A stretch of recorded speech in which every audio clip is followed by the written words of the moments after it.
À 80 ans, Robert De Niro fait sa première série en tant que rôle principal. Il fallait évidemment en parler.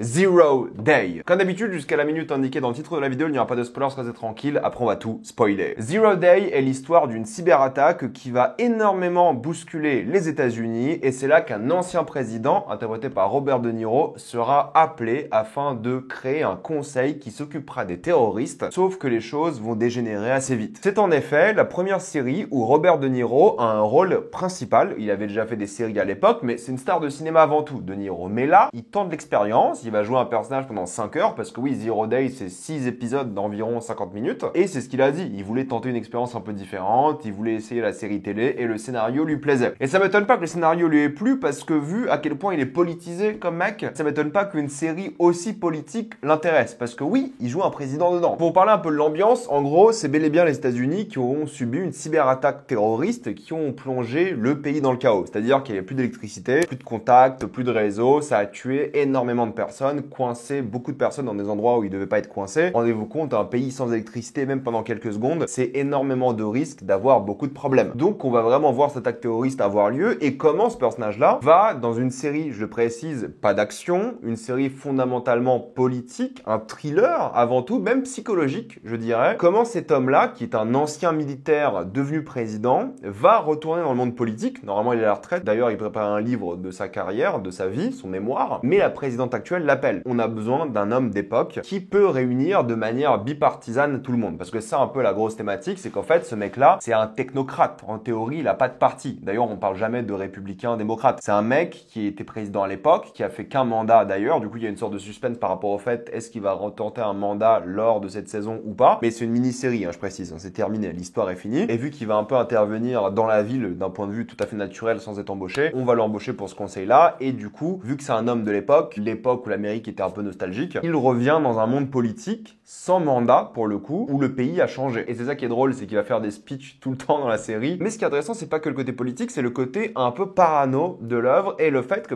ce président-là, ou ancien président si vous préférez, il a 80 ans aussi, il est assez âgé. Et du coup, il est un peu sénile. Et c'est ça qui est fascinant, c'est voir à quel point ils vont mélanger les intrigues politiques, de vie personnelle, vie de famille, et sa santé mentale à lui. Le mystère et ce qui tient en haleine le spectateur, c'est ces deux choses-là. Sa santé mentale, comment est-ce qu'il va évoluer. Voyez-le comme une sorte, vous savez, de Joe Biden qui a un peu les pieds sur terre, mais en même temps qui est plus trop là à certains moments. Et en même temps, qui est derrière les attaques terroristes et qu'est-ce qui va se passer avec le pays. Parce que ça parle de ça. C'est une série, encore une fois, fondamentalement politique sur plein de sujets. Le côté, évidemment, interconnectivité du monde, à quel point le fait d'être dépendant sur la technologie peut causer beaucoup de problèmes, de cybersécurité, de santé, de vie ou de mort, de transport. Bref, ça c'est une thématique récurrente et justement, cette thématique-là va être utilisée d'un point de vue géopolitique. Pas assez d'après moi. Je pense que l'aspect géopolitique est très peu utilisé. C'est une série qui se concentre avant tout sur l'Amérique et l'intérieur de ce qui se passe dans le pays. Mais il y aura évidemment des conspirations, intérieures ou étrangères. Et le but, c'est quand même de représenter une Amérique divisée. Mais encore une fois, pour ceux qui sont allergiques aux démocrates, républicains, tout ça, ça parle pas de ça. Il n'y a pas de gauche-droite. Le but de l'œuvre, c'est pas ça. C'est un peu plus large. Ça parle de choses un peu plus concrètes. Ça parle de choses un peu plus génériques, comme la démocratie, la République, les médias. Quels seront les impacts de ce genre d'attaque terroriste sur la démocratie? Comment est-ce que les médias et beaucoup de podcasteurs, influenceurs utilisent la division du pays pour se faire de l'argent? Quel est le prix de la sécurité? Est-ce que c'est la liberté, par exemple? En fait, ça va puiser dans plein de choses que les États-Unis ont vécues dans leur histoire récente, surtout après le 11 septembre, mais en même temps puiser dans des choses qui sont un peu plus anciennes, qui ont marqué beaucoup le pays. Ça va évidemment tacler la désinformation, et c'est très récent en même temps, parce que oui, on pourrait y voir des parallèles avec Trump, parce que c'est une série très post-Trump. Vous savez, à l'époque, les séries et les films américains, ils s'inquiétaient pas trop de la démocratie. Avant, ce qui les intéressait, c'était le combat à gauche-droite et ces thématiques-là. Maintenant, dans les œuvres, c'est vrai que la démocratie revient beaucoup. Elle est beaucoup mise en jeu. Et cette série-là parle de ça aussi. Ce qu'il faut sauver aussi, c'est la démocratie. Parce que quelqu'un qui gagne de plus en plus de pouvoir pour la sécurité d'un pays, en général, c'est comme ça que les dictatures commencent. Et la série va parler de ça. Donc il y a un côté un peu post-Trump, mais c'est pas Trump le personnage principal. Je veux dire, même si Robert De Niro déteste énormément Trump, il joue pas Trump ici. Il joue un mec qui est décrit comme bien, mais qui va progressivement tomber dans le fascisme. Et ça qui est fascinant. C'est que tu dis comment est-ce que ce mec-là, qui est tout à fait normal et bon, pourrait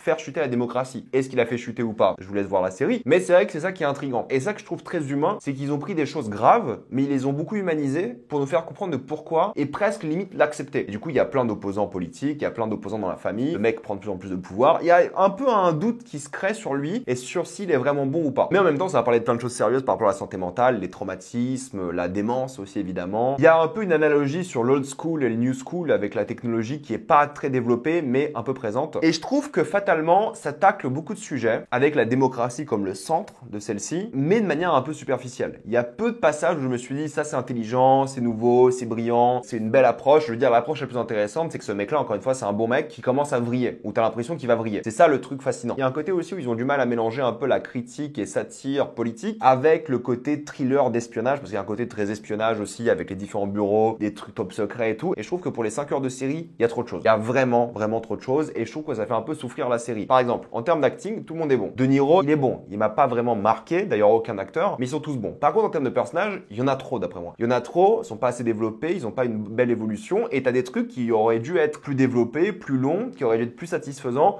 le sont pas. Il y a des trucs un peu qui tombent comme un cheveu sur la soupe et tu dis bah ok c'est fini, d'accord, on passe à autre chose. En termes de tempo, que ce soit les antagonistes, les personnages secondaires, je trouve que ça y va pas. Je trouve que vous allez pas vous en rappeler, c'est pas des personnages fascinants, c'est même pas des reflets, je sais pas, du personnage principal. C'est ça qui est un peu pénible, ils ont pas vraiment d'interaction intéressante. Je veux dire c'est bien écrit, hein, tu comprends un peu les motivations, même si elles sont pas forcément développées, tu comprends un peu pourquoi les choix sont faits, mais il y a un manque de charisme, il y a un manque d'alchimie entre les personnages. C'est très froid comme série, et même visuellement, il y a un côté très Fincheresque je trouve à l'œuvre, parce que même en extérieur avec le soleil, il y aura cette couleur et cette palette très froide. Et ça se la joue thriller politique comme ça et je trouve que c'est pas fascinant. Ça fait un peu penser à House of Cards, mais House of Cards ce qui était bien c'était les acteurs, l'alchimie, leurs dialogues, leurs interactions. Là c'est un peu plat, enfin les acteurs sont bons encore une fois, hein, mais il n'y a pas ce punch qu'on aimerait avoir. Pourtant c'est une série sérieuse avec beaucoup de dialogues intéressants, mais ça manque un peu de crescendo émotionnel, de crescendo un peu de rythme aussi de manière générale. Ça se regarde très bien, mais c'est un peu monotone, tu vois. Tous les épisodes sont bons, c'est 6 épisodes qui sont bien, 5 heures de série, correct. Ça raconte des choses intéressantes, mais ça parle de trop de choses sans trop les développer et ça fait vraiment presque case à cocher. Tiens, on va raconter plein de choses différentes et je trouve que c'est beaucoup. Le truc qui est intéressant, c'est qu'il y a un compteur. Il y a 0 day, donc 0 day, c'est le moment où c'est arrivé, plus X jours. Et ça, c'est cool parce qu'en fait, ça te permet de comprendre à quel point les choses bougent vite et à quel point un pays peut sombrer très rapidement dans un déni de démocratie. Mais ça manque d'émotion et j'étais vraiment peu investi dans beaucoup de passages de l'œuvre parce qu'en vrai, et pour conclure, j'ai bien aimé la série. C'était sympa, c'était divertissant, c'était cool, mais je vais vraiment pas m'en rappeler parce que j'ai l'impression qu'ils étaient un peu trop intéressés par la critique sociale, politique, qui n'est même pas extraordinaire parce que trop superficiel et trop de choses. Et l'autre côté, les personnages, on s'est moins intéressé à eux. Je veux dire, il y a des trucs intéressants par rapport au personnage principal qui perd un peu la tête, qui est plus lui-même et tout. Je dis pas, hein, mais c'est tout. En fait, c'est ça le souci. Et honnêtement, je trouve pas qu'ils ont vraiment bien utilisé De Niro. Il est bon, ils sont tous bons. Ils auraient dû nous donner une scène où t'es en mode, ok, ça c'est De Niro, ça c'est le président. Il y en a eu au tout début, mais il la rejoue en même temps, t'as l'impression plein de fois. Il va faire souvent des speeches, t'as l'impression de voir un peu le même speech. Ouais, ça a l'air d'être un bon président, mais bon, vous avez compris le truc où t'as l'impression qu'il joue la même carte constamment. Après, c'est le jeu de la politique et tout. Il y a des stratégies politiques derrière. Mais voilà, c'est divertissant, pas grandiose, je pense que c'est dispensable, mais c'est sympa. Si vous voulez voir une série quand même mature, qui parle de sujets sérieux, qui est politique, qui a un peu d'espionnage et tout, c'est bien. Et honnêtement, ça se regarde vite, même si je pense que malheureusement, je vais l'oublier assez vite. Mais je pense qu'il y a des gens qui vont adorer, comme d'autres qui vont trouver que c'est anecdotique, et je suis un peu entre les deux. Pour les gens qui sont fans de séries politiques, peut-être vous allez trouver ça sympa. Les autres, pas sûr. Maintenant, on va passer en spoiler. Ce que je disais qui est intéressant par rapport au personnage principal, c'est vraiment le fait qu'on dirait un bon gars. Depuis le début, on t'apprend que c'est un mec qui a beaucoup souffert, qui s'est même pas représenté parce qu'il a été traumatisé par la mort de son fils. Tu vois que c'est un homme de famille, tu vois que c'est un homme qui pense à son pays. Le plus important pour lui, c'est vraiment que son pays aille bien, sauver les gens. C'est un mec qui a l'air d'avoir un bon cœur. Et c'est ça qui est fascinant du coup, c'est que le fait de gagner de plus en plus de pouvoir, de bafouer la constitution, de faire des choses de plus en plus graves d'un point de vue démocratique, tu l'apprécies un peu de moins en moins. Parce qu'en fait, ses opposants, en théorie, ils ont raison. Parce qu'il va enfermer des gens sans preuve, il va faire des choses discutables, ses conseillers seront contre lui. Et ça qui est cool, c'est que tu dis, ok, mais en fait, c'est un bon mec, et il fait ça pour son pays. Et c'est comme ça qu'on tombe dans le fascisme. C'est de croire qu'un mec est bon, et il peut l'être. Hein. Lui-même peut croire qu'il est bon et qu'il fait la bonne chose pour son pays, et quand même faire tomber le pays dans le fascisme. Et ça, c'est fascinant. Et ça, ils l'ont bien utilisé, mais ça va jamais au bout. Il y a plein de gens qui s'opposent à lui parce que du coup, il gagne trop de pouvoir, la présidente, elle est quasiment pas présente. Ils ont peur qu'il fasse un coup d'état, alors qu'il a déjà un peu les pleins pouvoirs, et en même temps, ils font la conspiration pour essayer de le faire tomber, parce que s'il garde les pleins pouvoirs, c'était pas avantageux pour les autres. Je trouve vraiment que c'est peu satisfaisant vraiment dans la construction de ce complot, de cette conspiration. Et je trouve qu'il n'y avait pas assez de dilemme, d'ultimatum, vous savez, qu'il aurait dû faire. Il y en a quelques-uns par rapport au fait est-ce qu'il va balancer sa fille pour le bien de la démocratie et la justice, et c'est sa fille qui se balance elle-même. Ça enlève un peu son poids. Et du coup, il fait pas de décision difficile. T'as l'impression que tout ce qu'il fait dans la série, il y a rien de difficile. T'as l'impression qu'il est juste lui-même et qu'il évolue pas, il change pas. Mais justement, ça parle de ça. Ça parle de est-ce que toi, tu prives la liberté des gens pour leur sécurité et jusqu'où tu vas aller. Mais il te montre jamais jusqu'où est-ce qu'il pourrait aller. Le truc le plus choquant, c'est évidemment lorsqu'il a emprisonné le journaliste